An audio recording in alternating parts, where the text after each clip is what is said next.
Hello everyone. आज हम पढ़ रहे हैं क्लास 9th का साइंस सब्जेक्ट का फर्स्ट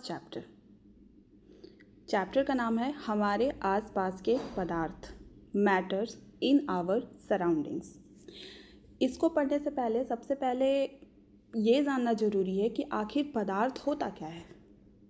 तो पदार्थ वो सभी वस्तुएं जो हमारे आसपास हमें दिखाई दे रहा है वो सब पदार्थ है, चाहे वो बेंच हो, टेबल हो, पंखा हो, एसी हो, कूलर हो, सब कुछ पदार्थ है। इसका मतलब अगर हम एक सिंपल डिफिनेशन दें तो वो सभी वस्तुएं जिसमें कुछ मास हो, जो स्थान घेरता हो, वो सब पदार्थ है। अब पदार्थ के बारे में तो हम जान गए। अब हम जानते हैं कि आखिर इसके बारे में पहले के लोग का क्या विचार था और अब। Hello everyone. आज हम पढ़ रहे हैं क्लास 9th का साइंस सब्जेक्ट का फर्स्ट चैप्टर का नाम है हमारे आसपास के पदार्थ, मैटर्स इन आवर सराउंडिंग्स। इसको पढ़ने से पहले सबसे पहले ये जानना ज़रूरी है कि आखिर पदार्थ होता क्या है।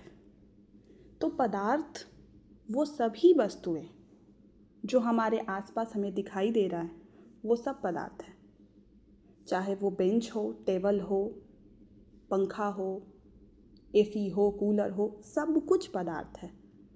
इसका मतलब अगर हम एक सिंपल डिफिनेशन दें तो वो सभी वस्तुएं जिसमें कुछ मास हो, जो स्थान घेरता हो, वो सब पदार्थ है। अब पदार्थ के बारे में तो हम जान गए।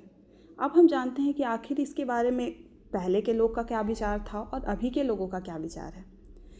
प्राचीन समय से ही मनुष्य जो है अपने आसपास दुनिया और वस्तुओं को समझने की कोशिश कर रहा है।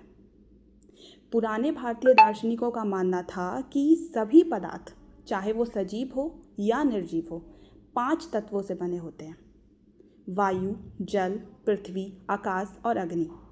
सबसे पहले तुम लोग पहले भी पढ़ चुके हो, क्लास 8 से पास आउट होकर 9th में आए हो, तो सजीव और निर्जीव के बारे में तो तुम लोग जानते ही होंगे।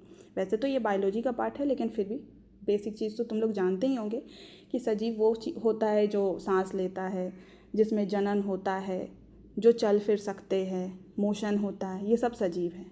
और जो ये सब नहीं कर पाते वो सब निर्जीव हैं। लेकिन पेड़ पौधे के केस में अलग है, वो चल फिर नहीं सकते लेकिन फिर भी उनमें मोशन होता है, पत्ते हिलते हैं, उनमें भी जड़ में हम लोग पानी देते हैं तो वो ऊपर जाता है, पत्तियों तक पहुंचता है, खाना बनता है। तो ये सब क्या है? सजीवों के ही लक्षण। तो पेड़ पौधे भी सजीव हो।